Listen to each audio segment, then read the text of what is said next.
entonces vamos a continuar ahora con nuestras clases de fisiología del capítulo de la respiración. Y el día de hoy toca conversar sobre qué es la circulación pulmonar, fisiología del líquido pleural y su enfermedad, que sería el edema pulmonar y edema o derrame pleural. ¿Ya? Nos vamos a ver cada uno de estos capítulos, cada uno de estos temas en el día de hoy. Sin embargo, no debemos olvidar de la clase anterior cuáles son los 4 momentos de la respiración, ¿no es cierto? Entonces todos sabemos, como les dije en la clase anterior, que la respiración es todo un proceso complejo donde el oxígeno del medio ambiente pasa a los alvéolos a través de un proceso de ventilación. Luego este oxígeno en los alvéolos pasa a la sangre a través de un proceso llamado difusión o hematosis. Luego este oxígeno en la sangre viaja a lo largo de todo el cuerpo a través de los glóbulos rojos en un proceso que es el transporte de gases. Y finalmente este oxígeno es entregado a la mitocondria a través de un proceso llamado como respiración tisular, respiración ística o respiración final. ¿Está bien? Entonces, el día de hoy vamos a conversar, ventilación ya vimos, una clase pasada, y el día de hoy vamos a conversar no de la difusión ni la hematosis como tal, sino vamos a hablar primero de esto, la circulación pulmonar. O sea, vamos a aprender cómo es todo el sistema circulatorio del pulmón para que recién cuando sepamos bien este sistema circulatorio podamos conversar de la difusión y la hematosis. ¿Ya? Entonces empecemos a estudiar el sistema circulatorio pulmonar. Muy bien. Entonces esta primera diapositiva es para comentar un poco sobre la anatomía fisiológica, o sea, desde un punto de vista fisiológico. ¿Ya? Muy bien, entonces todos tienen que venir acá y ubicarse. La circulación pulmonar, no se olviden, inicia principalmente con un sistema que bombea, esta es la aurícula derecha, ahí la tienen, les voy a usar otro color, la aurícula derecha, viene toda la sangre venosa, o sea, poco oxigenada del cuerpo, pasa al ventrículo derecho, y el ventrículo derecho bombea a través de esta arteria conocida como arteria pulmonar, ¿ya? La arteria pulmonar entonces es una arteria porque sale del corazón, pero está llevando sangre poco oxigenada o sangre venosa. A tan solo 5 centímetros de su salida del ventrículo derecho se bifurca y da sus 2 ramas para cada pulmón. Rama izquierda para el pulmón izquierdo, rama derecha para el pulmón derecho. ¿Está bien? Noten que cada rama subsiguiente de la arteria pulmonar, como ven acá, irriga una zona del pulmón, ¿correcto? Estas zonas del pulmón son los famosos lóbulos y segmentos pulmonares, ¿está bien? Así que los segmentos pulmonares están determinados por las ramificaciones de la arteria pulmonar. Así que la arteria pulmonar en cada ramificación define cuáles son los segmentos que forman parte de los lóbulos pulmonares. ¿Está bien? Los segmentos entonces pulmonares dependen de la división de la arteria pulmonar. Entonces, en nuestro esquema, acá sería la arteria pulmonar, ¿no es cierto? Se divide en sus capilares pulmonares y luego estos capilares pulmonares, al recibir la sangre, al recibir el oxígeno en los alvéolos, ¿no es cierto? Esta parte de los capilares que voy a pintar de color amarillo es la que está recibiendo el oxígeno en los alvéolos, donde está ocurriendo la hematosis o difusión, es justo la parte del intercambio gaseoso, estoy pintando de color amarillo, ¿eh? Todos los capilares pulmonares donde está ocurriendo la hematosis o el paso de oxígeno hacia la sangre. Entonces, esta parte es la que realmente ocasiona la función de la respiración o de la difusión, ¿no? Y luego la sangre, voy a hacer con color rojo, ¿ya? Luego la sangre se transforma en sangre arterial, o sea, bien oxigenada, y regresa al corazón por las venas pulmonares, ¿no? Entonces ustedes saben que todo lo que regresa al corazón se llama vena. Por eso esto que están viendo acá son las venas pulmonares, porque su trayecto es de regreso al corazón. Pero la sangre que traen es arterial, porque es una sangre bien oxigenada. ¿Está bien? Es una sangre bien oxigenada o arterial, pero como está regresando al corazón, se llama vena pulmonar. ¿Ya? Esa es una pequeña observación que hay que notarlo, ya hay que notarlo. La sangre que traen es arterial, pero el nombre es vena pulmonar. Entonces nosotros sabemos que desembocan 4 venas, 2 provenientes de cada pulmón. 4 venas pulmonares. ¿Ya está? Muy bien. Sin embargo, voy a hacerlo con color morado. El pulmón tiene otro sistema circulatorio, otro, que es el de las arterias bronquiopulmonares. Este sistema, como ven acá arriba, sale de la aorta. De la aorta, ¿correcto? Salen acá las ramas bronquiales y también de la tercera arteria intercostal.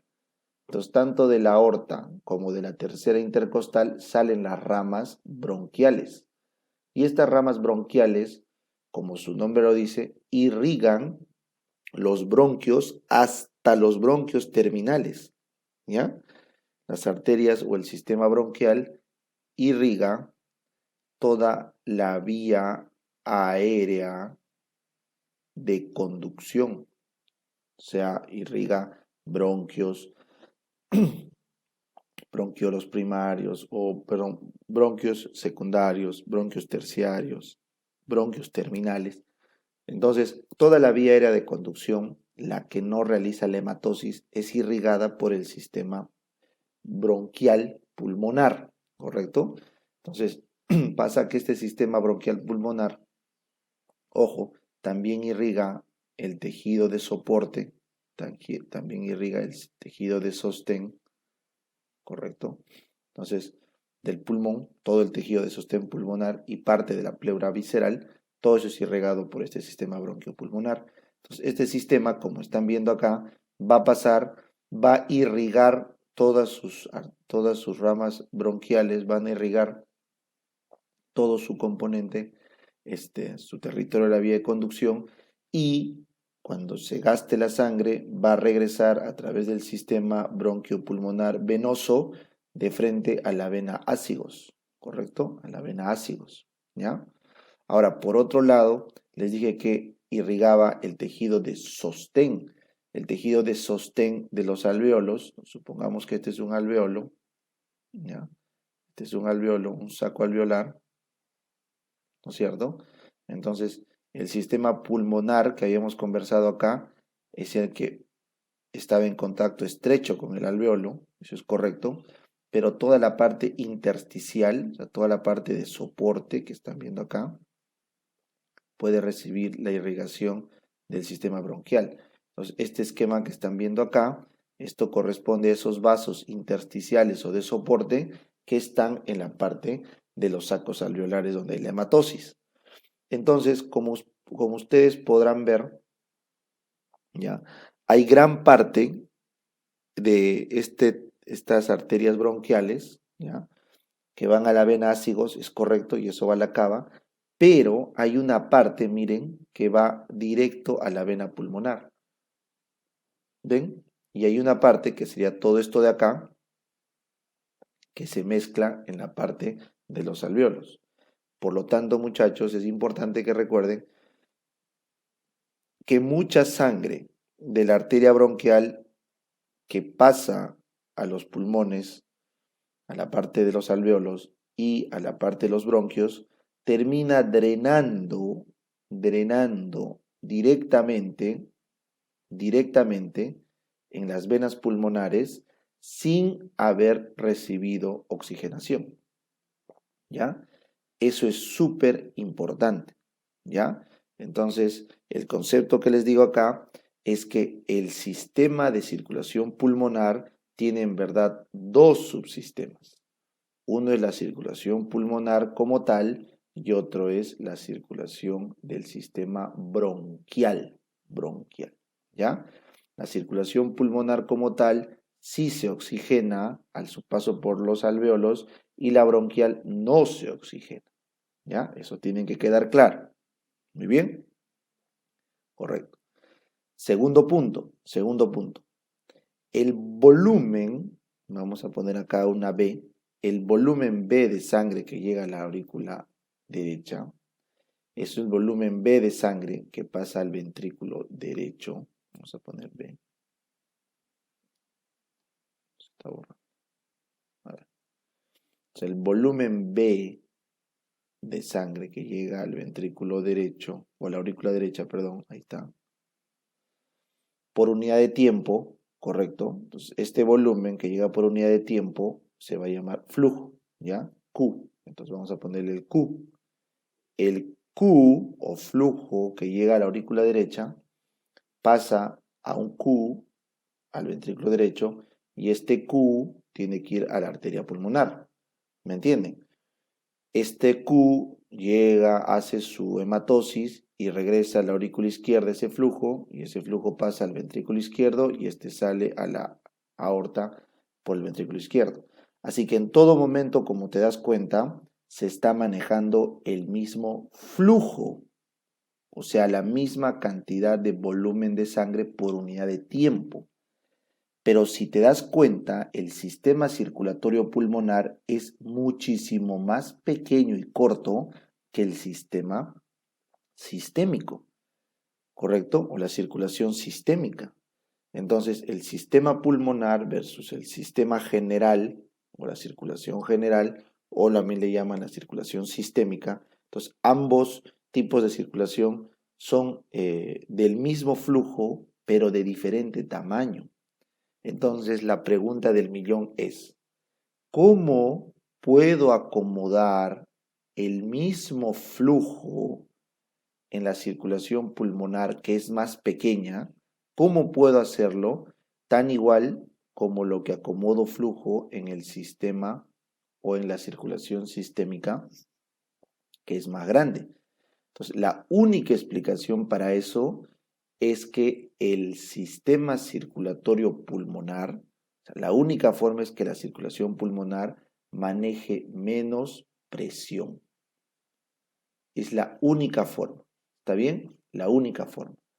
Entonces, si ustedes quieren llevarlo esto a una ecuación matemática, para que lo tengan claro, es, si yo tengo un flujo constante, entonces la circulación sistémica, ¿correcto? Para acomodar este flujo va a necesitar una presión arterial 1, ¿ya? Y esta presión arterial 1 está distribuida en un circuito, vamos a llamarlo de vasos 1.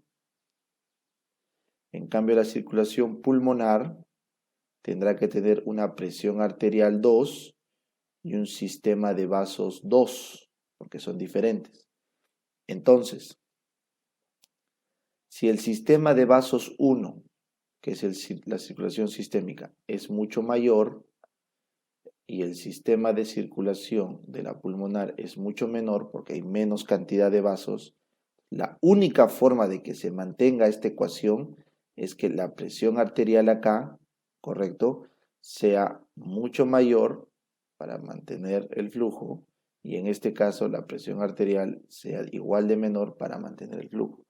Entonces, como son procesos que deben mantener el mismo flujo, entonces este sistema de pocos vasos tiene que tener poca presión y así es como mantiene el flujo.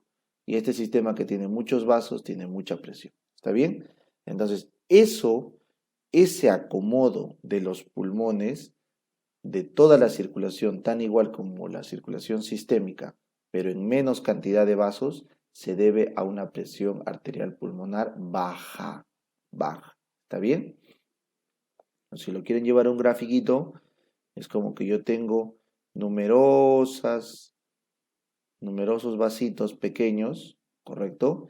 Pero acomodan el mismo flujo que un solo vaso, ¿correcto? Un poquito más grande con menos presión. ¿Ya? Entonces el flujo que vengo acá es el mismo que el flujo que viene acá. Se puede resumir así. ¿Ya? Acá tienes más presión, pero también más vasos, y acá tienes menos presión y menos vasos. Y así es como mantienes un Q constante. ¿Ya? Muy bien, entonces eso solo se puede explicar gracias a que la arteria pulmonar es mucho más distensible, ¿ya? Distensible. Entonces, esto que ven acá, PA, es la arteria pulmonar. Noten, este es su grosor, este es el endotelio, la capa media, ¿no es cierto? La capa externa. Este grosor de la arteria pulmonar es prácticamente casi la tercera parte, ¿no es cierto?, de la aorta. Esto que están viendo acá es el grosor de la arteria aorta. Entonces, la arteria aorta es un vaso mucho más grueso, por lo tanto es menos distensible y maneja mayores presiones que la arteria pulmonar, que es más distensible y eso le hace manejar menos presión. ¿Ya?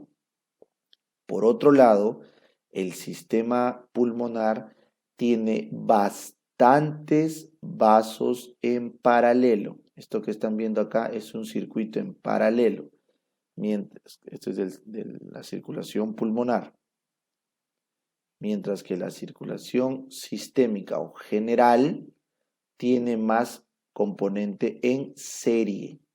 En serie. ¿Ya? Así que este componente de física también tienen que manejarlo.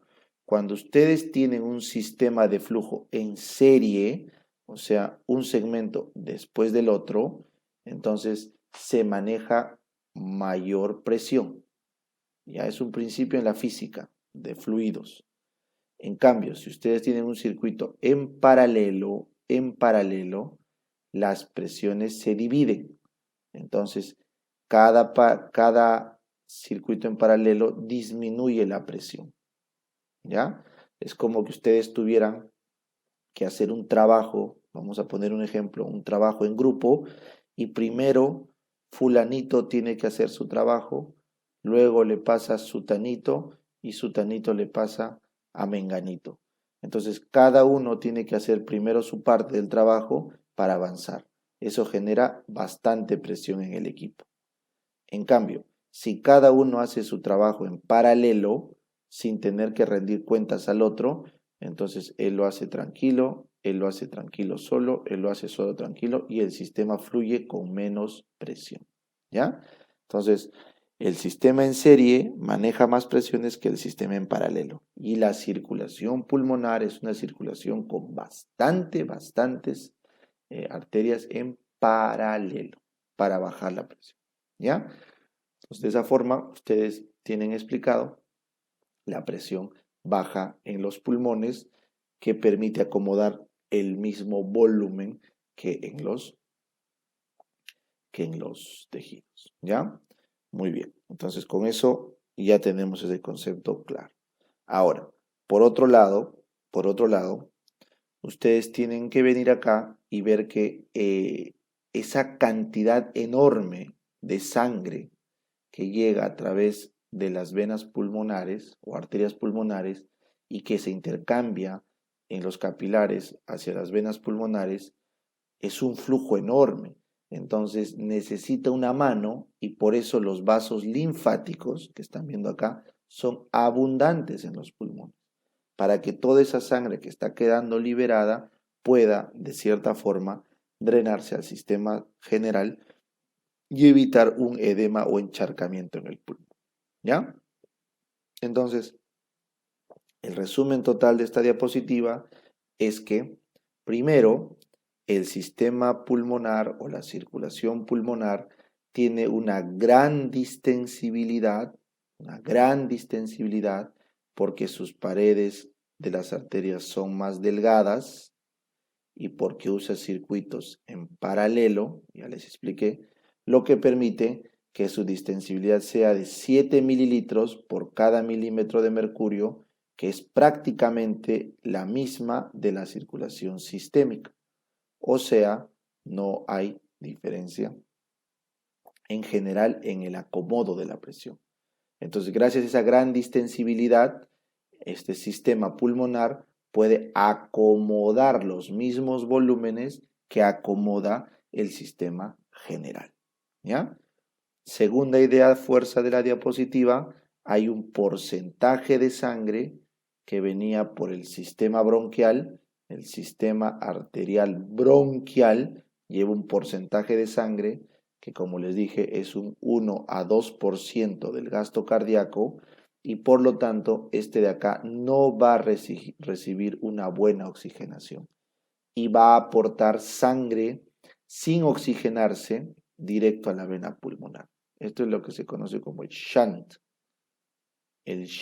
pulmonar de las bronquiales, ¿ya? Y eso también va a ocasionar que la aurícula izquierda reciba un 2% más de sangre de la aurícula derecha. O sea, el flujo que viene acá a la aurícula derecha es menor del flujo que llega a la aurícula izquierda, porque esta aurícula izquierda está recibiendo ¿cuánto? Un 2% más proveniente de este sistema de las arterias bronquiales, que aportan un 2% más del gasto extra al gasto que tiene el sistema circulatorio pulmonar. ¿Ya? Y finalmente el pulmón, para ayudarse en este proceso de manejo de líquidos, tiene abundantes linfáticos para poder drenar todo el líquido que pueda escapársele en este proceso. ¿Ya? Entonces vean la función clave de la anatomía pulmonar para en tan poco volumen, ¿no? En tan poco tamaño de vasos, puedan acomodar el mismo gasto cardíaco que todo nuestro cuerpo. ¿Ya? Muy bien. Entonces vamos ahora a conversar sobre las presiones que se manejan en el sistema pulmonar y los volúmenes sanguíneos que tenemos, ¿no? Que es básicamente lo que les he comentado. Entonces, miren, si ustedes tienen una gráfica donde vamos a poner en la X los segundos, es el tiempo en segundos, y vamos a poner en la Y la presión en milímetros de mercurio, que es la presión arterial, entonces vamos a crear dos sistemas, vamos a comparar dos sistemas. ¿Ya? Por arriba tenemos la circulación sistémica o general, ¿ya? Y abajo tenemos la circulación pulmonar. ¿Ya?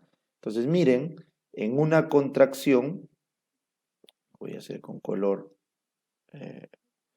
amarillo, en una contracción, ¿no es cierto?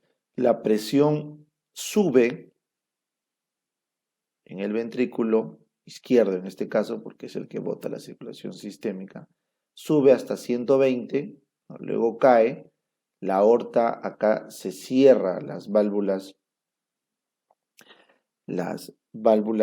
aórticas se cierran y permiten a través de la contracción de la aorta mantener una presión diastólica de caída, pues, ¿no? Entonces cae la presión. Entonces, en la circulación sistémica tenemos esta curva de presión arterial que ustedes ya han estudiado, 120,80. 120,80. ¿No es cierto? Sin embargo, en la circulación pulmonar, curva de la arteria pulmonar, voy a hacer con color verde, en la curva de la arteria pulmonar, las presiones que tenemos son mucho menores. Miren, van de 8 a 25 milímetros de mercurio. De 8 de presión diastólica a 25 de presión sistólica en la arteria pulmonar. Nada más.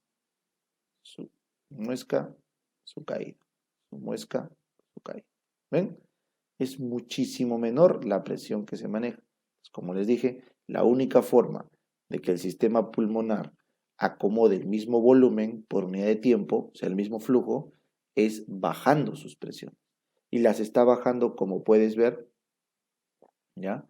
Casi 10 veces, de 80 de diastólica a 8 de diastólica acá. Entonces, son casi 10 veces la presión que se llega a bajar, ¿ya? Entonces, en el ventrículo, esto es en la arteria pulmonar, esto es en la arteria pulmonar, ¿ya? Están viendo ahí. Ahora, si tú te vas al ventrículo, derecho, ese es peor aún. El ventrículo derecho está mucho más abajo. El ventrículo derecho está partiendo desde una presión diastólica de 0, porque no tiene la contracción de la arteria. Y luego cuando contrae va hasta 25. Así que el ventrículo derecho se va con presiones desde 0, ¿correcto? Y levanta hasta 25, ¿ya? Así que si ustedes sacan una presión media del sistema arterial pulmonar, tendría que salir por acá, más o menos. La presión arterial media de la circulación pulmonar estaría un punto por acá en el medio, que básicamente es 15. La presión arterial media pulmonar es 15 milímetros de mercurio. Ahí lo tiene, 15 milímetros de mercurio, ¿ya? Entonces acá está el ejemplo, sistólica 25, ahí está. No se olviden que el tiempo de la sístole es 1/3, la diastólica está alrededor de 8, eso es 2/3 del tiempo. Entonces, cuando hacen el promedio, respetando esa constante, 1/3 acá y 2/3 de esta, les sale la presión arterial media, que en este caso sería 15, que ese es el dato que nos importa, la presión media de la arteria pulmonar. ¿Ya está? Muy bien. Entonces, esta presión de la arteria pulmonar obviamente va cayendo a medida que va llegando a los capilares, ¿no? A los capilares pulmonares, tan igual como ocurre en la circulación general, va cayendo esta presión. Entonces, se ha visto que en los capilares pulmonares podemos tener, correcto, una presión más o menos de 7, ¿ya? Entonces, 7 milímetros de mercurio que están viendo acá sería la presión que le corresponde a los capilares pulmonares. 7 milímetros de mercurio, ¿ya? Ahora, ¿cómo más o menos pueden sacar esta presión? Ese es un promedio, ¿ya? Ese es un promedio que se obtiene por el famoso sistema de presión de enclavamiento, que ahorita se los voy a explicar, ¿ya? Y luego, esos capilares pulmonares aún tienen que tener menor presión porque tiene que seguir fluyendo la sangre de los capilares hacia la aurícula izquierda. Así que, a pesar que no se puede medir la presión de la aurícula izquierda como tal, se infiere que esta tiene que ser aún menor a la presión de los capilares. Y se estima que está en más o menos 2 milímetros de mercurio. 2 milímetros de mercurio. ¿Ya?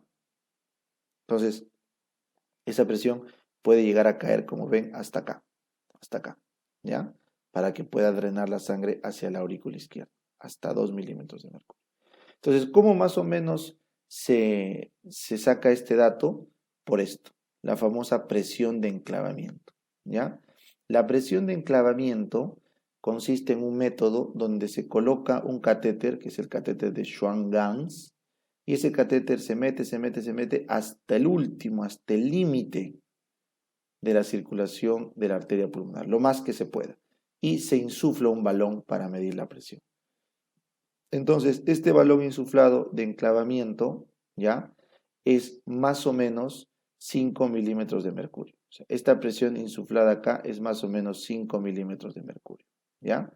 Entonces, lo que da más o menos a entender, ¿ya? Lo que da más o menos a entender de que en la aurícula izquierda se podría manejar presiones máximo de hasta 2 a 3 milímetros de mercurio más, ¿ya?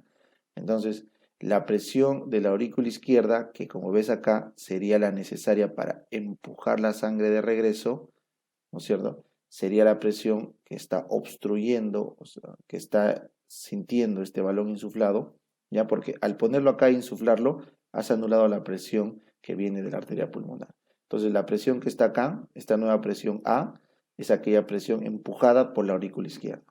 Por lo tanto, si esto mide 5 milímetros de mercurio, se cree que esto tiene que ser máximo el regreso, máximo una presión de 2 para explicar todo el regreso. Entonces la aurícula izquierda va a tener una presión B de máximo 7 milímetros de mercurio. Entonces, como ven acá, la presión de los capilares pulmonares, ¿correcto? Como máximo puede ser la presión de la aurícula izquierda, que son 7 milímetros de mercurio. 7 milímetros de mercurio. Esa es la presión máxima que la aurícula izquierda le ofrece a los capilares pulmonares para que la sangre esté sin moverse. Entonces, si la aurícula izquierda baja su presión, como ven acá, a 2 milímetros, entonces va a hacer que la sangre fluya. Por eso, chicos, cuando la aurícula izquierda abre su válvula y baja su presión y la sangre pasa al ventrículo, entonces la sangre fluye tranquilamente desde los capilares pulmonares hasta el ventrículo izquierdo, porque la presión de la aurícula izquierda, como ven acá, puede caer hasta 2 milímetros de mercurio. Entonces la sangre fluye pasivamente. Y cuando la aurícula izquierda cierra sus válvulas, la válvula mitral se cierra, la presión de la aurícula izquierda aumenta como máximo 7 milímetros de mercurio, ¿correcto? Porque si aumentara más, entonces simplemente la sangre regresaría. ¿Por qué? Porque se ha medido que la presión de enclavamiento en la parte más distal es de 5 milímetros y se calcula que esta otra distancia aporta 2 a 3 milímetros de mercurio como máximo. ¿Me entienden? Entonces, la medición de la presión de la aurícula izquierda es indirecta a través de un catéter de Schwann-Ganz. Y ese catéter lo que hace es medir la presión en la parte más distal del sistema arterial y le suma 2 milímetros de mercurio para más o menos entender toda la fuerza máxima que le puede ofrecer la aurícula izquierda, como máximo, ¿ya? Para que no haya una congestión pulmonar. Entonces, si la presión de la aurícula izquierda como máximo llega a 7, entonces a lo mucho la sangre no se mueve. Pero cuando la presión de la aurícula izquierda baja a 2, la sangre tiene que fluir de los capilares hacia el corazón. Por eso, para que fluya la sangre de los capilares, vamos a ir con color negro, de los capilares pulmonares para que fluya la aurícula y de ahí al ventrículo, entonces esta aurícula tiene que bajar su presión. ¿Hasta cuánto puede bajar, Doc? Hasta 2 milímetros de mercurio como máximo. Así que el rango de presiones de la aurícula será entre 2 y 7 milímetros de mercurio. ¿Ya? Muy bien. Entonces con eso está explicado la presión de enclavamiento. ¿Ya? Bueno, entonces con eso listo, vamos ahora a conversar los volúmenes. Entonces, ya sabemos las presiones y hemos concluido que la presión dentro del sistema pulmonar es mucho menor que la presión sistémica. Ahora vamos al volumen sanguíneo en el pulmón, ¿ya? El pulmón tiene que recibir todo el gasto cardíaco, ¿correcto? El pulmón tiene que recibir todo el gasto cardíaco y tiene que transformarlo en sangre arterial. Entonces, ese proceso es inevitable. Sin embargo, dentro del pulmón llega a estar por unidad de tiempo una cantidad de volumen, ¿correcto? Pero que solamente es para la circulación pulmonar.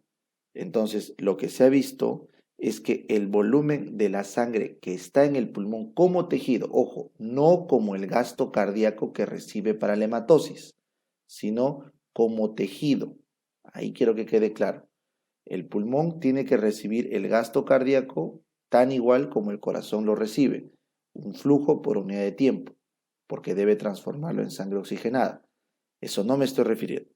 Lo que yo me refiero es que el pulmón como órgano, tiene cierta irrigación para poder mantener su tejido. Entonces, la irrigación o la sangre que hay o que se destina hacia los pulmones se ha visto que es el 9% del gasto cardíaco.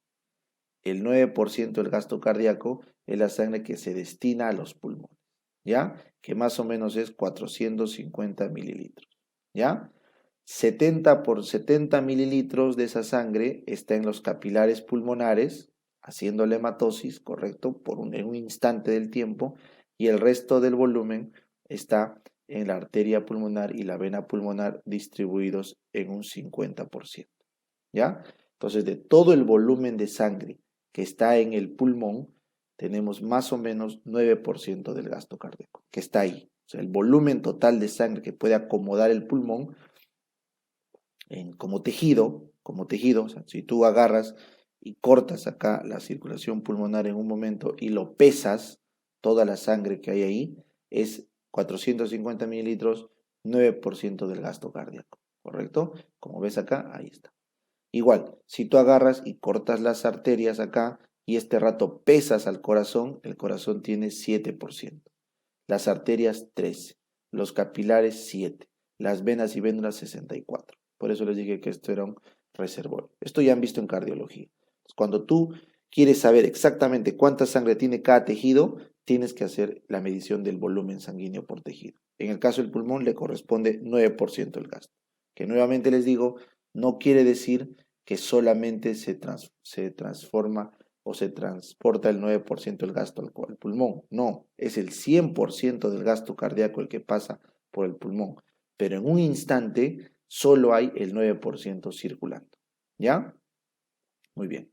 Ahora, ¿eso qué quiere decir? Que nuestro pulmón tiene como una especie de reserva.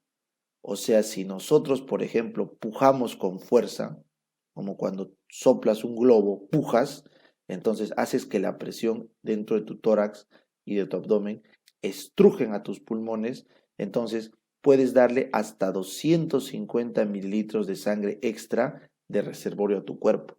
O sea, cuando el cuerpo necesita sangre, del pulmón podría sacar hasta 250 mililitros de sangre, ¿ya? Y finalmente, cuando hay éstasis en el pulmón, o sea, la aurícula izquierda está bloqueada y los capilares pulmonares se están llenando de sangre porque está bloqueado el paso acá, como ocurre en la estenosis mitral, que es una enfermedad crónica donde esta válvula está obstruida y la sangre se encharca en el pulmón. Entonces se ha visto que el pulmón puede aumentar hasta un 100% su volumen. O sea, el pulmón puede acomodarte hasta 18% del gasto cardíaco, o sea, 900 mililitros en condiciones de encharcamiento o éstasis. ¿Ya? Así que conclusión, el pulmón es un órgano que tiene alojado gran cantidad de volumen de sangre, 9% para ser exactos de toda la sangre de nuestro cuerpo, en un instante dado. ¿Ya? Entonces, justamente acá viene la pregunta. Para que tu pulmón pueda acomodar el 100% del gasto cardíaco, si es que en un instante solo tiene el 9%, quiere decir que tiene que pasar muy rápido por unidad de tiempo la sangre para que puedas mover ese volumen al mismo ritmo del corazón, ¿no es cierto? Eso lo vamos a ver más adelante. Entonces, ahora vamos a conversar del flujo sanguíneo dentro del pulmón. O sea, cómo fluye la sangre dentro del pulmón. Entonces, dentro del flujo sanguíneo pulmonar tenemos primero que ver en esta diapositiva la regulación en función de la presión de oxígeno dentro de los alveolos. ¿Ya? En la siguiente lámina vamos a ver la regulación en función de la presión hidrostática, las zonas de irrigación pulmonar y la relación respecto al ejercicio. ¿Ya? Y finalmente vamos a ver la dinámica pulmonar. Bueno, entonces, ¿cómo es esto del flujo sanguíneo pulmonar? Miren, el volumen que les dije acá pasa por todo el pulmón en una fracción de segundo, ¿ya? Se ha visto que puede demorar, correcto, en pasar la sangre, ¿ya? 0,3 a 0,8 segundos, o sea, una fracción de segundo, puede pasar todo el volumen por el pulmón. O sea, todo ese gasto puede pasar en una fracción de 0,3 a 0,8 segundos. O sea, la sangre rápidamente está pasando por nuestros pulmones. Entonces, en ese paso que están viendo acá, este paso que permite que el flujo sanguíneo que viene por la arteria pulmonar se divide en todo el sistema, se oxigene y a través de las venas regrese, acá en este caso a la aurícula izquierda, y esto es del ventrículo derecho, ¿no? El ventrículo derecho manda un flujo Q1, tiene que distribuirse por todo el pulmón y el mismo flujo Q1 tiene que llegar a la aurícula izquierda, ¿no es cierto? Habíamos quedado que esta aurícula izquierda recibe un adicional de 2% del sistema bronquial. Bueno, entonces, en este proceso, el objetivo es que se oxigene toda la sangre venosa posible, ¿cierto? Entonces, miren en este dibujo, esta sangre venosa pasa por acá, pero no se ha oxigenado correctamente. Esta sangre venosa pasó por acá y sí se oxigenó, y esta sangre venosa pasó por acá y sí se oxigenó. Entonces, en nuestro dibujo de arriba vemos que la sangre de arriba, que no ha sido bien oxigenada, termina ensuciando la sangre final que llega a la aurícula. Eso es lo que se llama como mismatch o hay una disregulación, ventilación, perfusión. O sea, se ventila mal y el flujo no se oxigena bien, hay una disregulación. Entonces, para controlar eso, miren lo que hace el pulmón distribuye su flujo. Entonces, cierra el flujo acá, porque esta es una zona de mala oxigenación, de tal forma que al bajar el flujo, el oxígeno que hay acá, suficiente para hacer la oxigenación, y por ende aumenta el flujo a zonas donde sí están bien oxigenadas y al final el flujo termina siendo correctamente oxigenado. ¿Ya? Entonces, esta regulación que están viendo acá está controlada por la hipoxia. La hipoxia en los alvéolos redistribuye el flujo. La hipoxia en los alvéolos redistribuye el flujo. Lo redistribuye, como ven el dibujo acá. ¿Ya? Entonces, miren, debajo del 70% de la presión de oxígeno, que básicamente sería 73 milímetros de mercurio de presión de oxígeno en el alveolo, se ha visto que ocurre una vasoconstricción de hasta 5 veces, ¿correcto? El vaso. O sea, el vaso se hace 5 veces más pequeño y por lo tanto redistribuye el flujo a otras zonas mejor perfundidas. Este mecanismo, esto es pregunta de examen, ¿eh? Es muy importante. Este mecanismo es opuesto a la circulación periférica, pues en la circulación periférica ocurre todo lo contrario. O sea, cuando baja el oxígeno en la circulación periférica, los vasos tienden a dilatarse para meter más sangre. En cambio, en el pulmón ocurre lo contrario. ¿Ya? ¿Y por qué ocurre lo contrario? No se sabe. No se sabe. Pero la teoría más aceptada es la siguiente. Miren acá. Se ha planteado ya que la hipoxia, como ven ahí, puede tener disminución de los reactantes de oxígeno, ¿ya? Y eso se detecta en unas NADPH oxidasas de la membrana. Entonces, estos reactantes oxidativos que disminuyen, ¿correcto?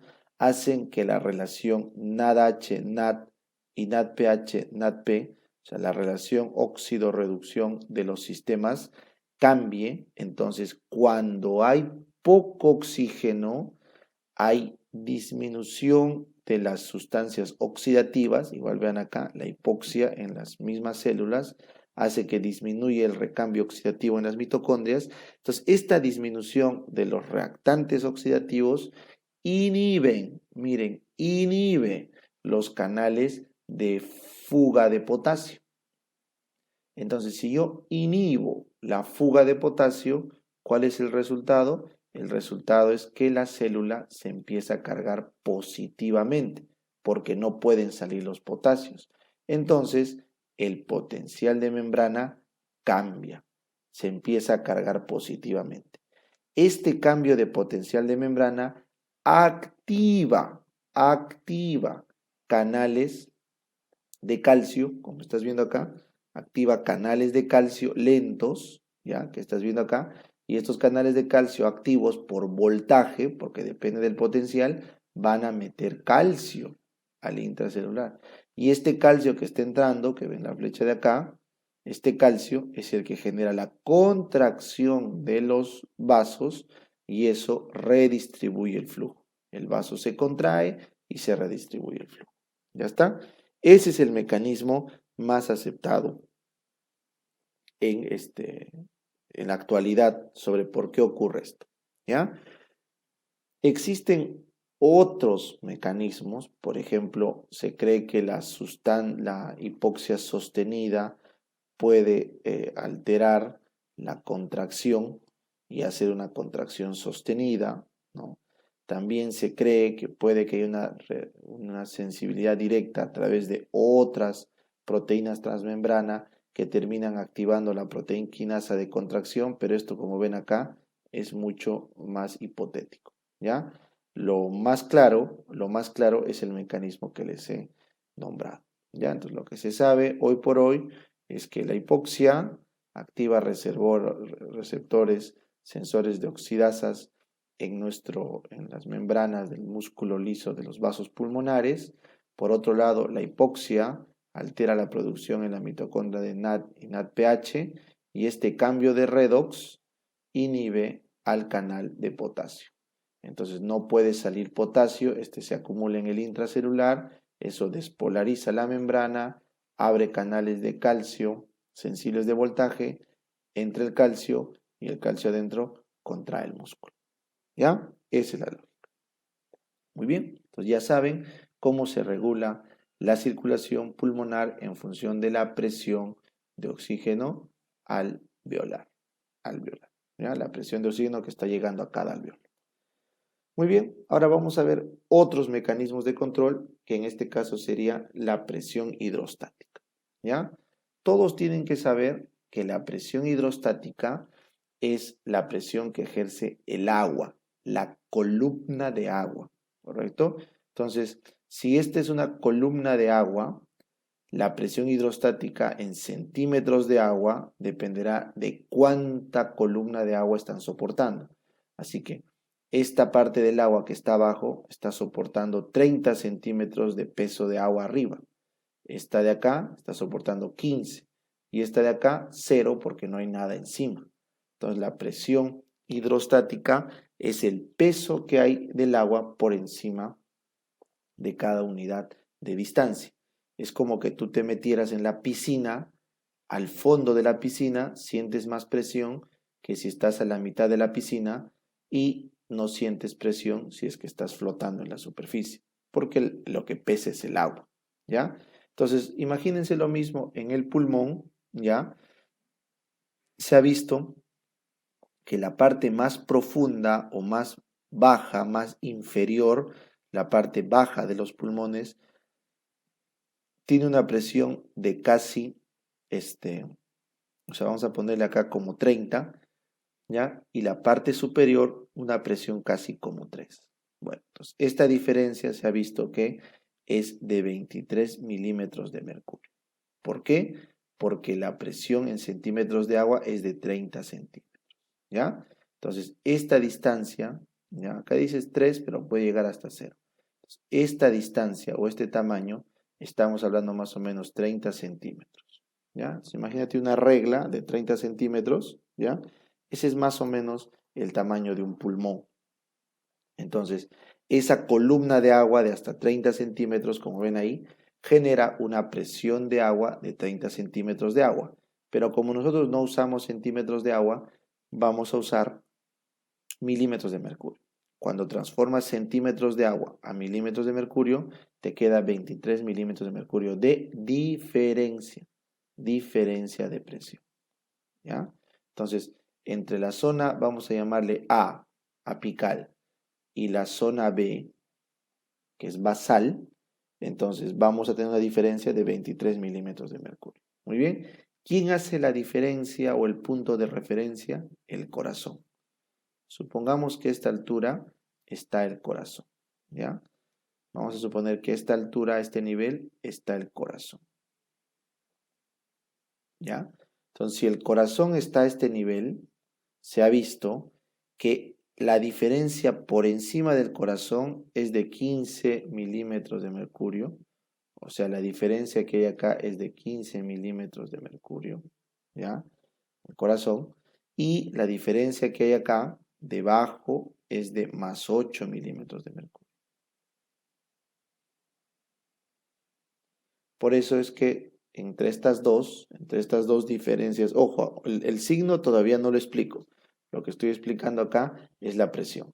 Entonces se ha visto que debajo del corazón, debajo del nivel del corazón, ¿ya? Hay una presión de columna de agua de hasta 8 milímetros de mercurio, ¿ya? Y por encima del corazón hay una diferencia de presión de 15 milímetros de mercurio. Entonces la diferencia es mayor en la parte superior al corazón. Es como que hay más gradiente de presión. Y la parte que es más abajo hay menos gradiente. Entonces, 8 y 15 son las dos diferencias, sumados dan 23. ¿Ya? 23. Muy bien.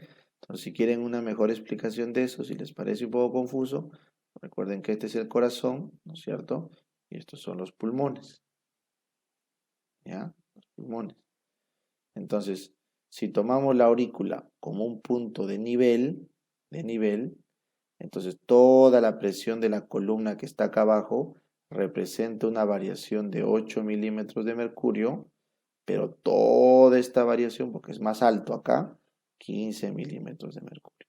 ¿Ya? O sea, en total, la variación es 23 milímetros de mercurio de presión hidrostática. Solo que hay más columna de agua por encima del nivel del corazón, por eso la diferencia es 15, que por debajo del nivel del corazón. ¿Ya? Correcto. Entonces eso es lo que quería explicar acá. Ahora, obviamente, como el corazón es el punto de referencia, le pongo positivo debajo del corazón, porque esa es sangre que pesa, ¿no es cierto? Y le pongo negativo por encima del corazón, porque también es sangre que pesa, pero está por encima del nivel del corazón. Es como que siempre se pone el nivel del corazón como referencia de las presiones hidrostáticas. ¿Ya? Muy bien.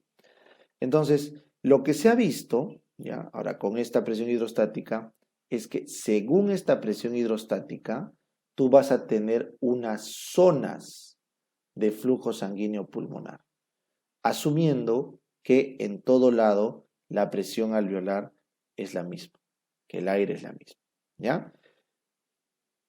Entonces, lo que dice la teoría es, la zona 1 va a ser una zona donde la presión hidrostática que genera la arteria pulmonar, sus capilares pulmonares y sus venas, ¿no es cierto?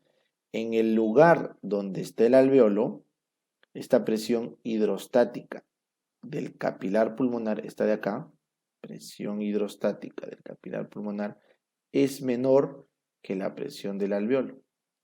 Entonces, si la presión hidrostática del capilar es menor a la presión que ejerce el alveolo, entonces en la zona 1 ocurre un colapso del capilar, un colapso del capilar.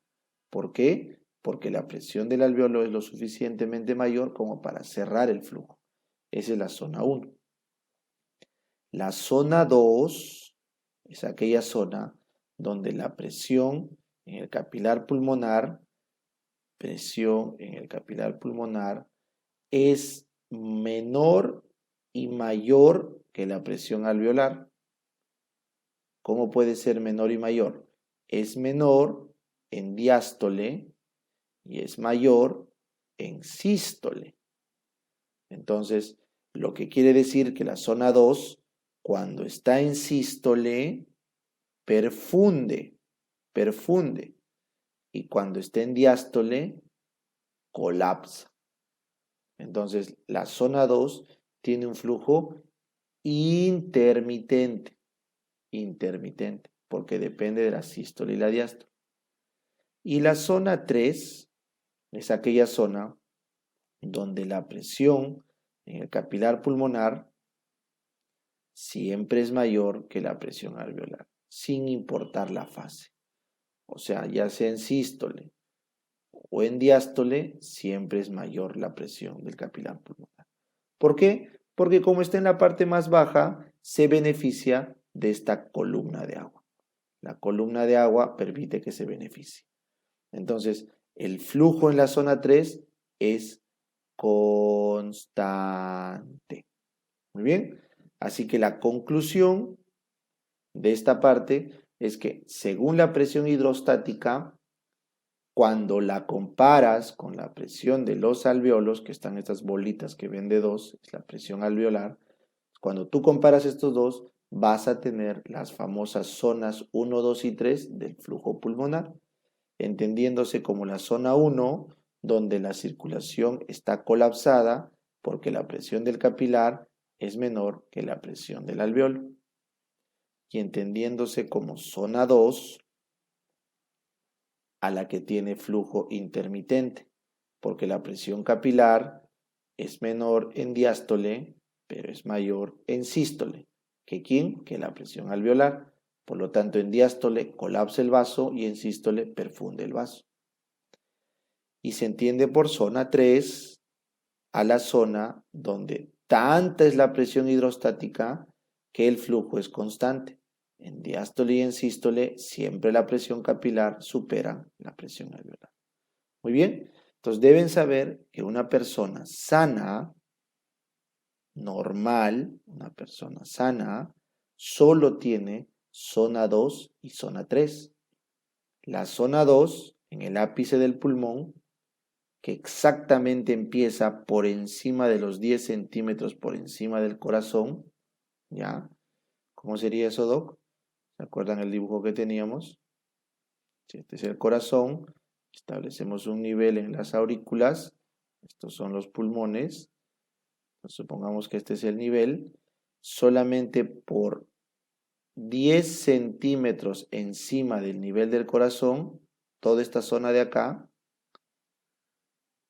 sería la zona 2, porque está 10 centímetros por encima del corazón.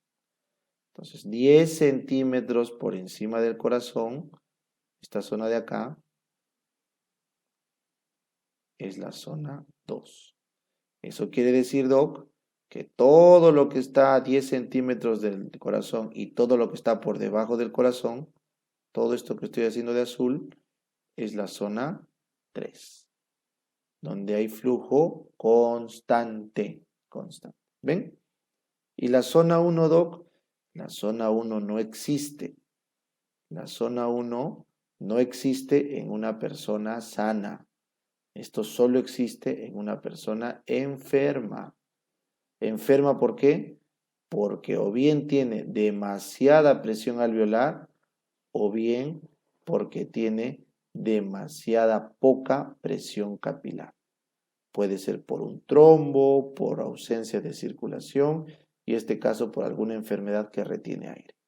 Así que como les digo acá, la zona 1 solo ocurre en patologías. Patologías que aumentan la presión del alveolo o que disminuyen la presión del capilar pulmonar. ¿Ya? Muy bien. Si una persona está tumbada en el suelo, o sea, echada, entonces el corazón se nivela con el pulmón.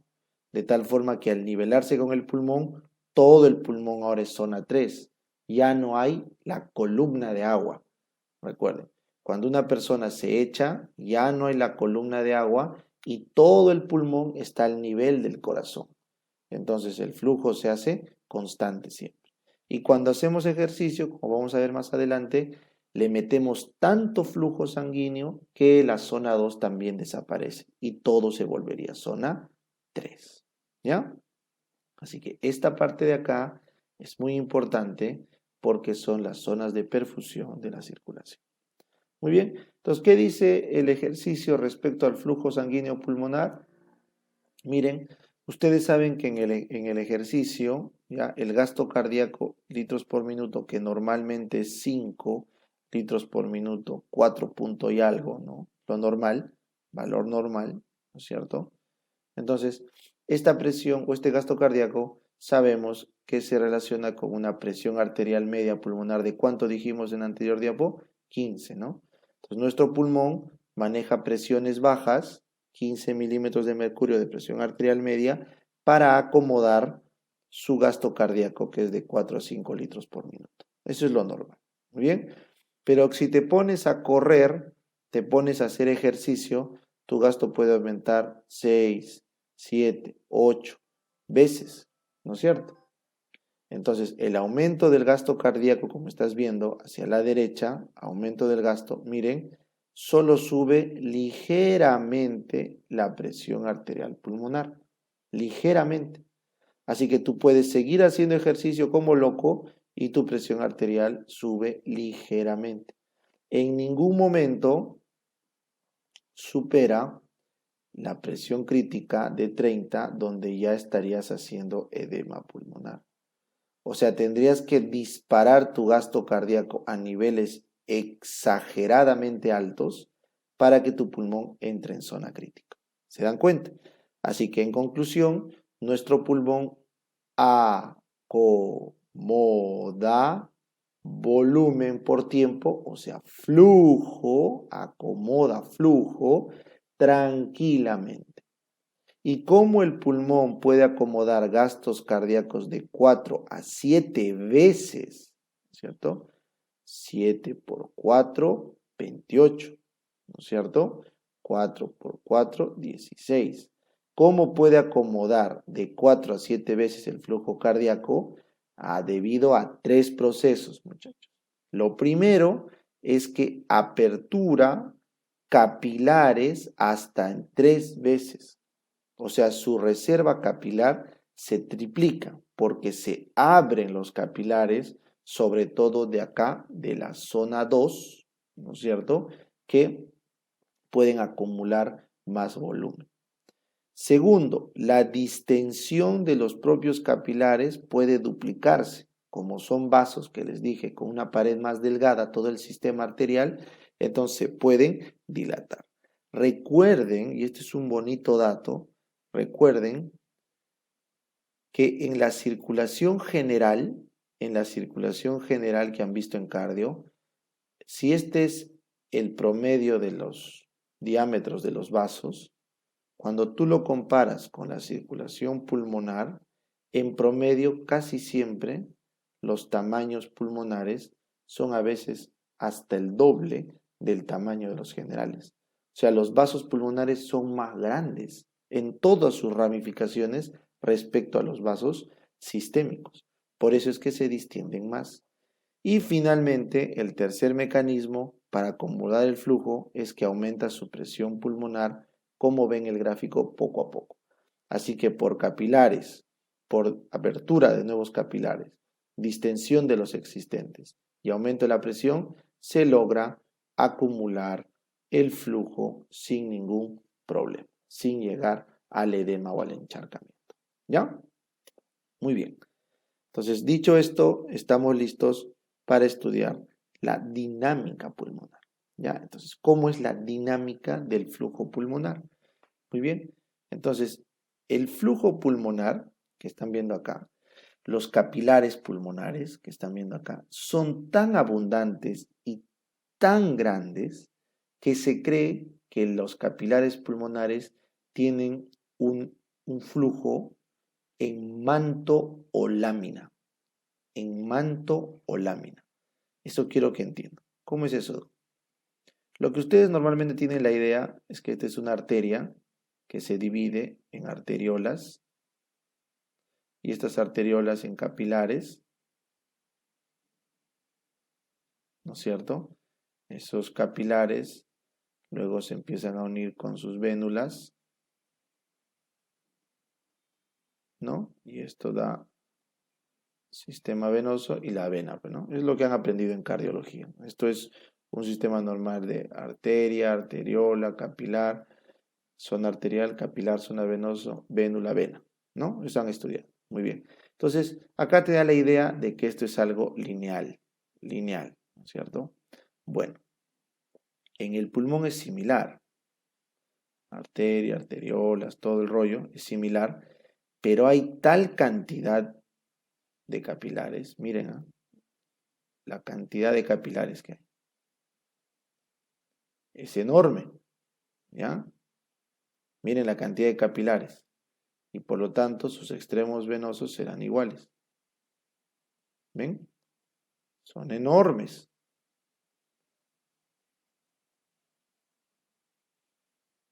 ¿Ya está? Entonces, claramente tú notas que la densidad de capilares acá, la densidad A de capilares, es mucho menor a la densidad de capilares B que hay en el sistema pulmonar.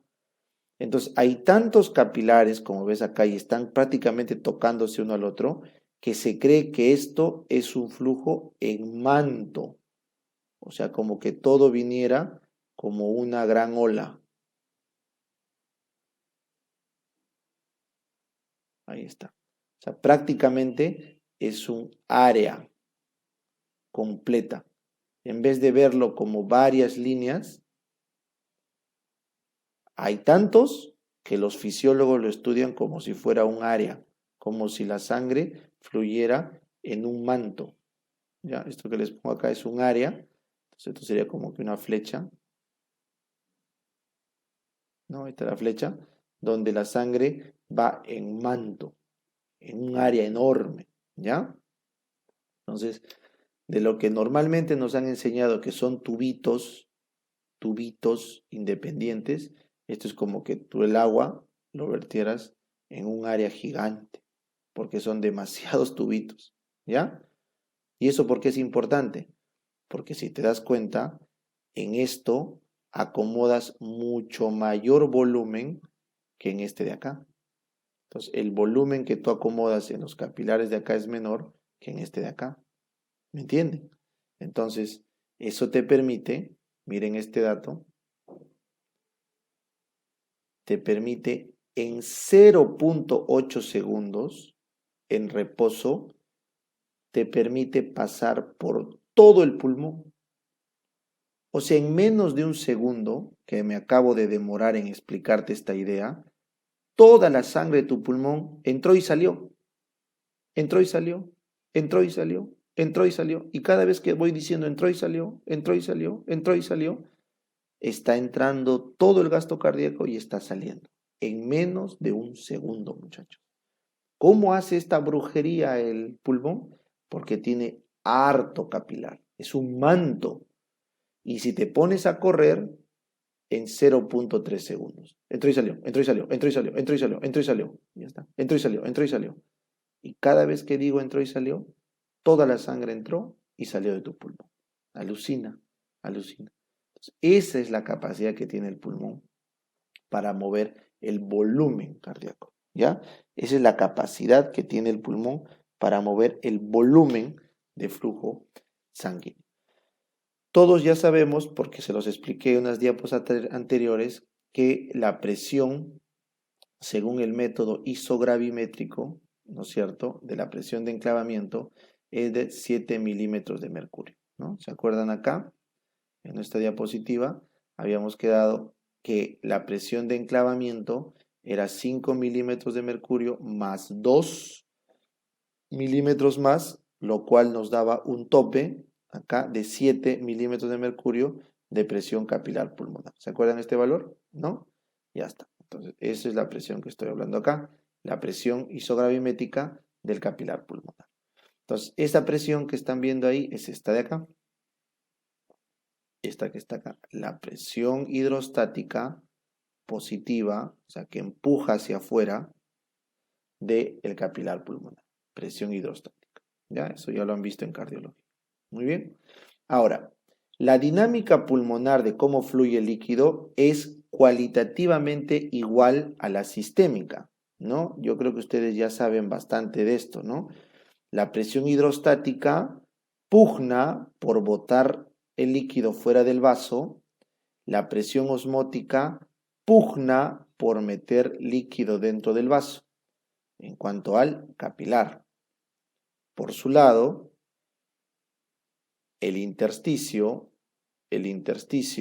también tiene una presión hidrostática que pugna por botar y tiene una presión osmótica que pugna por meter, ¿cierto? Y finalmente, de la ecuación sale una presión neta, ya sea hacia afuera o hacia adentro, ¿no? Así que eso creo que ya lo han estudiado en cardiología, pero igual se los voy a repasar una vez más. En todo sistema capilar hay una presión hidrostática que pugna por botar el líquido y hay una presión oncótica que pugna por meter. Y a la vez, en el tejido, la parte tisular, hay una presión hidrostática del tejido que pugna por botar el líquido fuera del tejido y una presión oncótica que pugna por jalar agua dentro del tejido. Y del equilibrio de esto se tiene una presión neta, ya sea de salida al capilar o de entrada al capilar. ¿No es cierto? Eso lo saben. Entonces, si nosotros aplicamos eso, La dinámica pulmonar es cualitativamente igual a la sistémica, pero cuantitativamente distinta. Eso es lo que quiero que subrayes. Cuantitativamente distinta. ¿Por qué, Doc? Esto necesito que lo tengan claro como el agua. Esto claro como el agua. Miren. Esto claro como el agua. Mientras en el sistema o la circulación sistémica, la presión hidrostática es de 17, o sea, es una presión alta, la presión dentro del capilar pulmonar es baja. Así que primera diferencia, la presión hidrostática, ¿correcto? La presión hidrostática del capilar pulmonar, ¿correcto? Ya, la presión hidrostática del capilar pulmonar es mucho menor que la sistémica, ¿ya? Muy bien. Entonces, la presión hidrostática, acá en vez de A, no me gusta esa palabra de arterial, póngale C, capilar. La presión hidrostática capilar, póngale C. La presión hidrostática capilar es de tan solo 7 milímetros de mercurio, o sea, es mucho más baja. Así que recuerda otra vez, el sistema pulmonar maneja presiones bajas, presiones bajas. El único sistema de presión alta que tiene el pulmón es del bronquio, ¿ya? El bronquio, lo que habíamos dicho es lo que aportaba el 2%. El resto son sistemas de baja presión. Muy bien. Siguiente diferencia. La presión hidrostática del tejido, o sea, tisular, es menor que la presión hidrostática del tejido en los otros órganos. Ustedes saben que nuestros tejidos tienen presiones negativas hidrostáticas, o sea, chupan. El intersticio tiene presiones negativas, chupa el agua del vaso, pero en el pulmón es aún más negativa, más. Por eso es de -8. ¿Por qué? Por dos razones. Por la presión transpleural que vimos en la clase de ventilación y por la presión que ocasionan los grandes linfáticos, la cantidad enorme de linfáticos que les dije que había, que van drenando agua. Entonces, por la presión transpleural o transpulmonar y el drenaje linfático abundante o la famosa bomba linfática, por esas dos razones es que la presión hidrostática del pulmón es aún menor que la sistémica. Muy bien. Tercero, la presión coloidosmótica tisular es mayor. La presión coloidosmótica de la circulación general es de 7 milímetros de mercurio. En cambio, la presión coloidosmótica en nuestro capilar, en nuestro tejido, es de -14, ¿ya? O sea, tienes una mucha mayor presión coloidosmótica que jala agua acá, que jala agua, ¿ya? Y finalmente, los alvéolos rápidamente ceden en sus paredes y basta que te pases de 0 milímetros de mercurio, que es el equilibrio con el aire, para que el alvéolo empiece a drenar. Vamos a poner así, para que empiece a drenar agua a través de los alvéolos. ¿Ya? Entonces, eso más o menos lo pueden ver en este esquema. ¿Ya? Entonces, miren, síganme por favor. Tu presión de capilar, según el método isogravimétrico, habíamos quedado que era 7 milímetros de mercurio empujando el agua hacia afuera. ¿No es cierto? Ahí tienes 7. Muy bien. Ahora, tu presión coloidosmótica por la albúmina que tiene tus vasos es de -28. Ya, eso es igual que en el sistémico, eso no cambia, es igual. Jala. Entonces, si tú tienes +7 -28, entonces en verdad tu presión neta en el vaso es de -21 hacia adentro. O sea, estás chupando agua. Muy bien. Pero por otro lado, en el intersticio tienes una presión hidrostática negativa, o sea que está jalando agua, y una presión coloidosmótica negativa. Entonces, la presión hidrostática tisular y la presión coloidosmótica, si tú lo sumas, sale 22. 22, pero hacia el tejido, menos negativo, hacia el tejido. Entonces, si ustedes comparan menos 22 hacia el tejido contra menos 21 hacia el vaso, entonces en verdad ¿quién está ganando? Está ganando el tejido. Entonces hay un menos 1 a favor del tejido, lo cual sería un más 1 de salida del capilar. Así que hay una presión de más 1 de salida del capilar que también se puede leer como de menos 1 de entrada hacia el tejido. ¿Ya? Entonces, esta presión o este líquido que tiende a salir del capilar, lo lógico sería que se encharque en el intersticio. O sea, toda esa sangre, todo ese líquido, perdón, que sale al intersticio debería encharcarlo. Pero ¿cuál es el tema?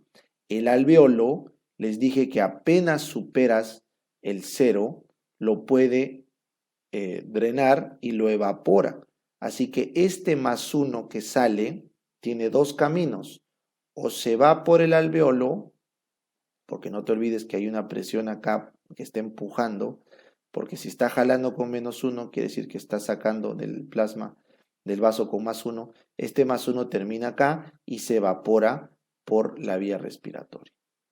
Y el otro camino es que este más 1 viene acá a los linfáticos, que ya saben que básicamente son negativos, ¿correcto? Menos 5 es la presión de los capilares linfáticos, de tal forma que con este más 1 te queda menos 4. Así que siempre está funcionando la bomba linfática para drenar todo este agua que tiende a salir. Así que, si bien es cierto, en el capilar pulmonar tiende a salir el líquido, por el mecanismo de evaporación y por la bomba linfática se drena y no tenemos problemas de edema pulmonar. ¿Está claro? Muy bien. Entonces, si tú te preguntas, doctor, ¿y por qué tiende a salir el plasma en el pulmón? Es que manejamos mucha presión intersticial. Hay mucha presión intersticial que busca sacar el plasma. Ya que es correcto, porque tiene que fluir el líquido plasmático hacia el tejido. Pero en el caso del pulmón no se puede encharcar, así que tenemos que tener márgenes de seguridad. ¿Cuál es ese? La evaporación alveolar y la bomba linfática. Muy bien. Entonces la pregunta ahora que sigue es, ¿y qué pasa si fallan estos métodos? ¿Qué pasa si el alveolo se llena de líquido, se inflama y ya no puede evaporar? ¿O qué pasa si la bomba linfática se obstruye y ya no puede drenar? ¿O qué pasa si aumenta demasiado la presión en el capilar, ya sea de entrada o de salida, y encharca la sangre y no deja mantener un equilibrio? Bueno, si todo eso se altera, ocurre el edema pulmonar. No se olviden que las principales causas de edema pulmonar son cardiogénico, porque se obstruye la aurícula izquierda. Al obstruirse la aurícula izquierda, la sangre se encharca en el pulmón, como pueden ver en este dibujo. ¿Ya? En este dibujo que les he traído acá, ¿no? Si se obstruye la aurícula izquierda, acá, la sangre se encharca en la aurícula izquierda y empieza a hacer mayor presión y empieza a acumular sangre en los pulmones. Eso se llama edema pulmonar cardiogénico, porque la culpa es del corazón. ¿Ya? Sin embargo, si lo que ocurre es que está fallando el intersticio, el alveolo o la bomba linfática, entonces tenemos un edema agudo de pulmón no cardiogénico. El no cardiogénico es porque el agua se encharca en el pulmón sin que tenga la culpa el corazón. La forma como los médicos se dan cuenta de la diferencia es por la presión de enclavamiento. En el edema cardiogénico la presión de enclavamiento está aumentada, en el edema pulmonar no cardiogénico no está aumentada. ¿Ya? Así que si un paciente está haciendo edema pulmonar por COVID, es no cardiogénico, presión de enclavamiento normal. Pero si está haciendo un edema pulmonar por culpa del corazón, por ejemplo un infarto de miocardio, eso sería un edema pulmonar cardiogénico. ¿Ya? Entonces, quiero que sepan, acá en edema pulmonar, que el edema pulmonar mata en media hora. Basta media hora con este pulmón que ven acá. Esto es una radiografía de un edema pulmonar. ¿Cómo sabe, Doc? Porque si te das cuenta, los pulmones no están negros, están como que moteados de color blanco. Eso significa que hay agua. Este moteado blanco que ven ahí significa que hay agua en los pulmones. Si hay agua en los pulmones, no va a poder haber intercambio correcto de oxígeno. En media hora la persona se muere, ¿ya? Entonces, como es algo tan crítico el edema pulmonar, entonces nuestro pulmón tiene que tener un factor de seguridad, ¿ya? Entonces se ha visto que la presión de la aurícula izquierda, que dijimos cuánto era lo mínimo de presión de la aurícula izquierda, 2, ¿no? Y su promedio máximo 7, ¿no? Entonces, con una aurícula izquierda en valores normales, obviamente, esto que están viendo acá es el líquido de edema por hora. Esto que están viendo acá, o sea, el edema pulmonar, no existe, no existe, ¿ya? Sin embargo, puede haber una pequeña congestión dentro de la aurícula y puede subir la presión a 10, 15, 20 y recién cuando sube a 28, podemos ver que se empieza a formar edema. Recién. O sea, desde 7, que era lo máximo, hasta 28, tenemos ¿cuánto de margen, Doc? 21 milímetros de mercurio. Por eso el factor de seguridad es 21 milímetros de mercurio. Cuando estás formando un edema en agudo, en agudo. ¿Y por qué 28, Doc? ¿Por qué 28? Porque justamente 28 es la presión que requieres para vencer a la coloidosmótica. ¿Ya?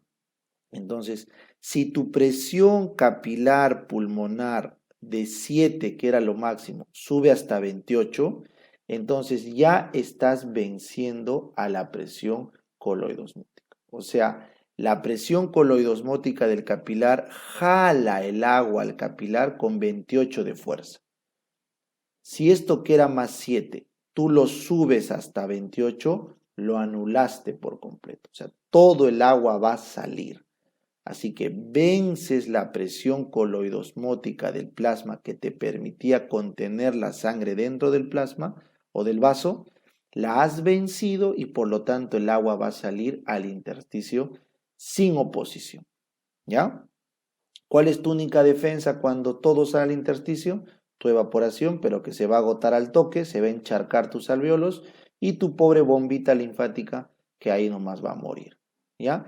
Entonces te encharcas.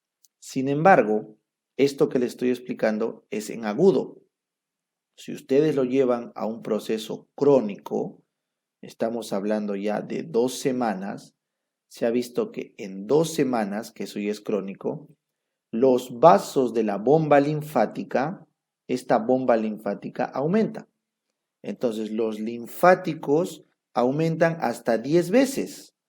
Entonces, ¿cuánto era su presión de los linfáticos? Menos 5.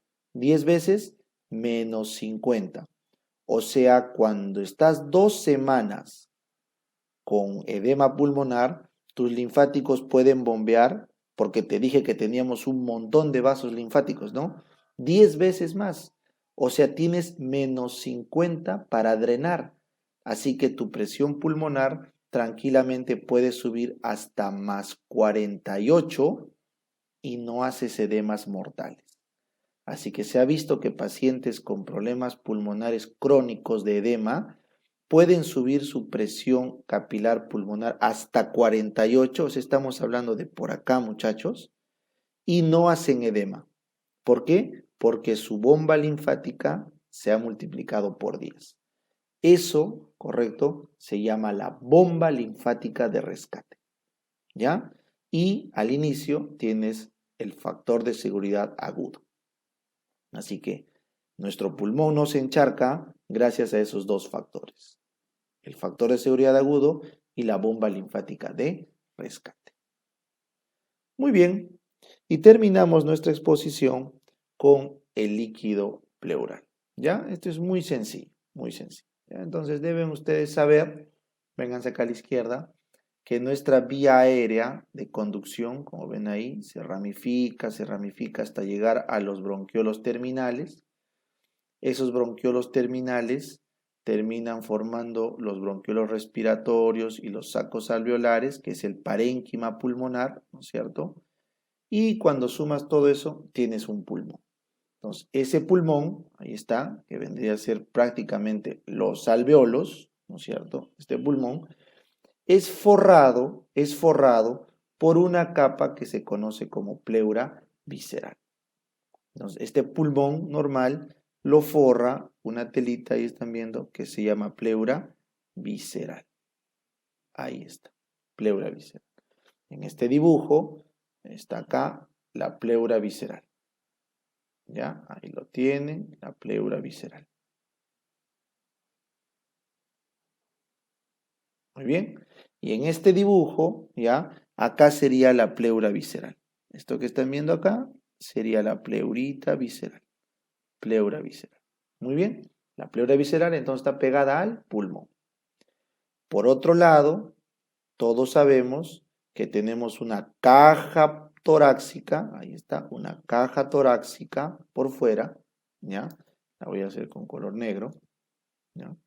Todos tenemos una caja torácica que es hueso y músculo por fuera, rígida, un poco distensible, ahí está. Entonces, esta caja pulmonar está forrada por una pleura que se conoce como pleura parietal.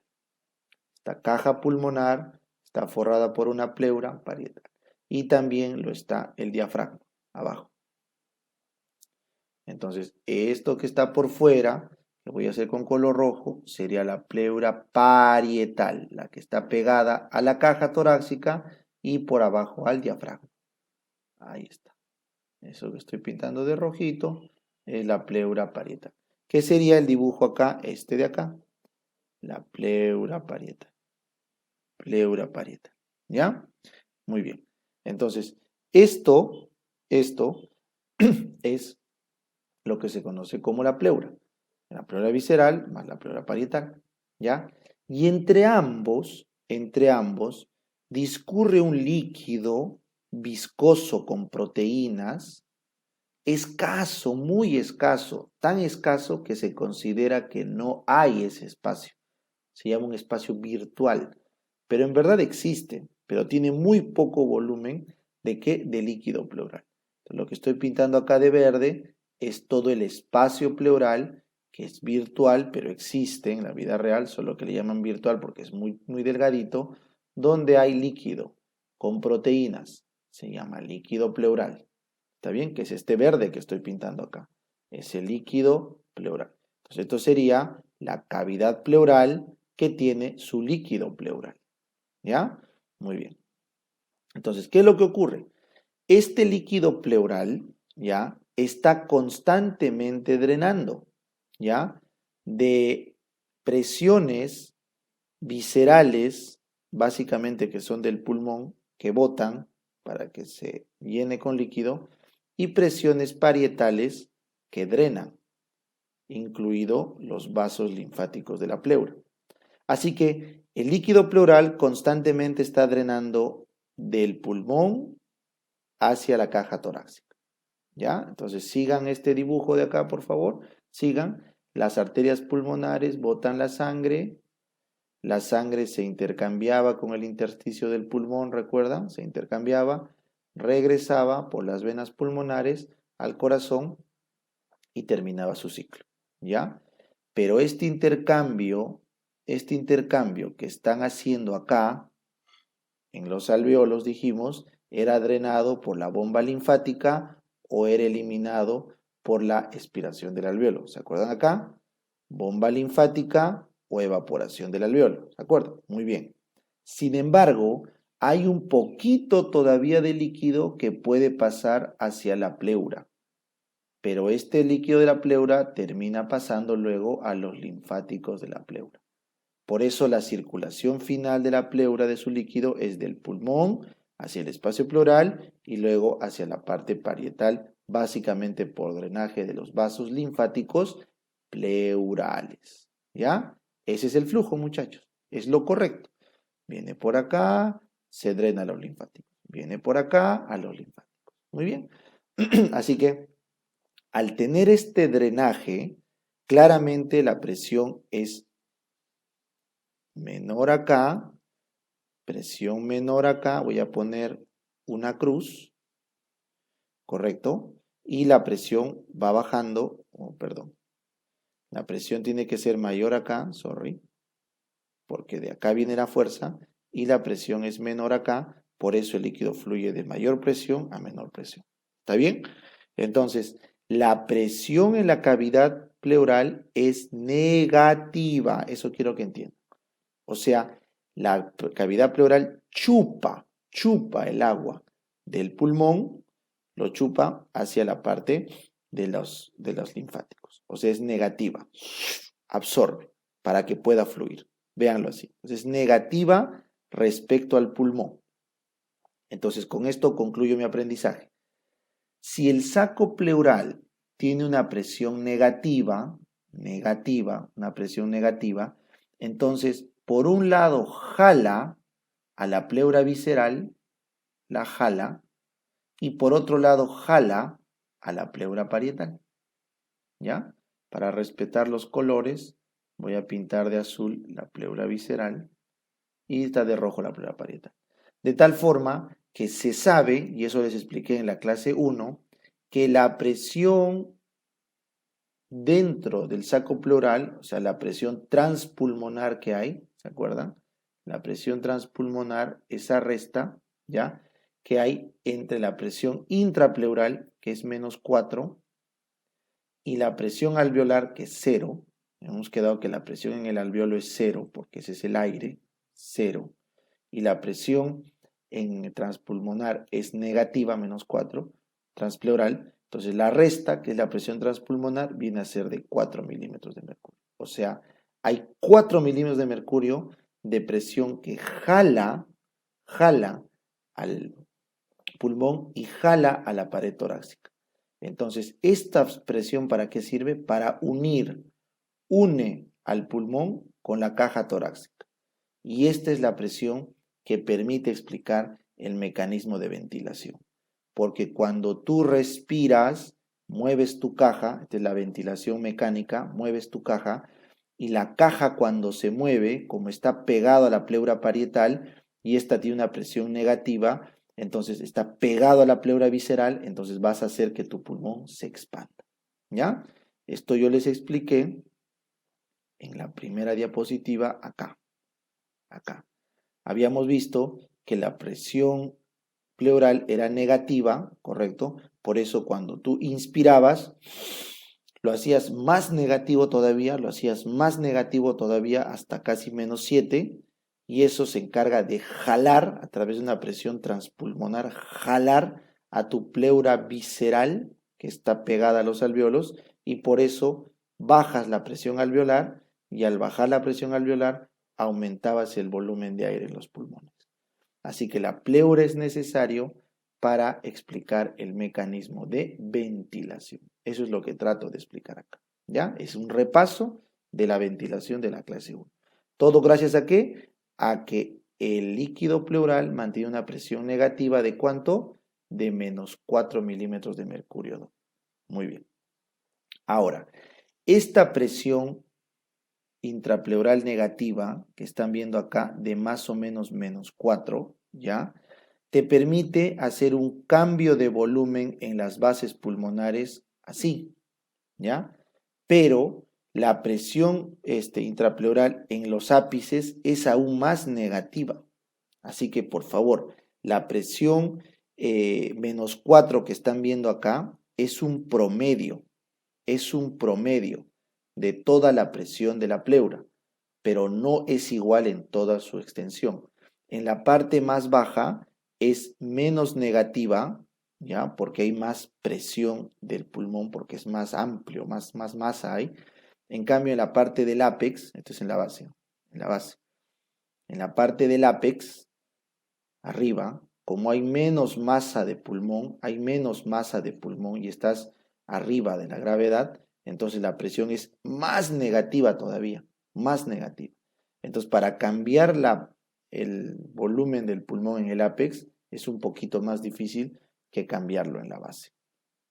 Entonces, en cristiano y en sencillo, la presión intrapleural es más negativa en los ápices y menos negativa en las bases, pero como hay mayor tejido pulmonar en las bases que en los ápices, entonces es más importante la presión de las bases porque es la que más va a afectar el volumen pulmonar. Entonces, el cambio del tamaño pulmonar es mucho más importante en la base que en el ápice. Así que si lo quieren llevar a palabras sencillas, nosotros respiramos más con el pulmón de abajo que con el pulmón de arriba. Nuestro pulmón de arriba difícil se expande porque no tiene tanta capacidad de acumular volumen como lo hace el pulmón de abajo. El pulmón de abajo se expande mejor, ¿ya? Entonces, ese es un dato importante en fisiología que deben recordar, ¿ya? Y para terminar, ¿qué pasa si perforamos el tórax? Entonces, miren acá, voy a borrar todo esto para explicar esta tabla, este gráfico. ¿Qué pasa, chicos, si perforamos el tórax? Si tú perforas el tórax, ¿correcto? Si tú perforas el tórax, ¿ya? Como la presión dentro de la pleura es negativo, entonces el aire va a entrar hasta tapar esa diferencia. Entonces, yo te pregunto, ¿dónde es más negativo? ¿En el ápice o en las bases? En el ápice, correcto. Así que, ¿dónde crees que es más probable que haya un neumotórax? Neumotórax es cuando entra aire al pulmón, a la cavidad pleural. Un neumotórax, que es la entrada del aire a la pleura, es más probable en el ápice que en la base, porque en el ápice tenemos presiones más negativas. Entonces, cuando una persona se lesiona la pleura apical, ¡fum!, al toque entra el aire y colapsa el pulmón, que cuando ocurre en la pleura más baja, ¿ya? Entonces, el aire cuando se mete por perforación de la caja torácica, ocurre lo que se llama como colapso pulmonar, se colapsa el pulmón.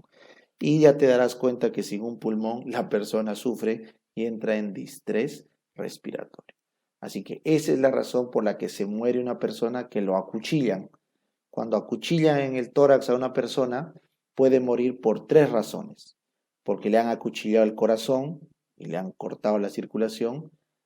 Segundo, porque le han acuchillado en un vaso y lo han desangrado, como que lo acuchillen en cualquier otro vaso del cuerpo.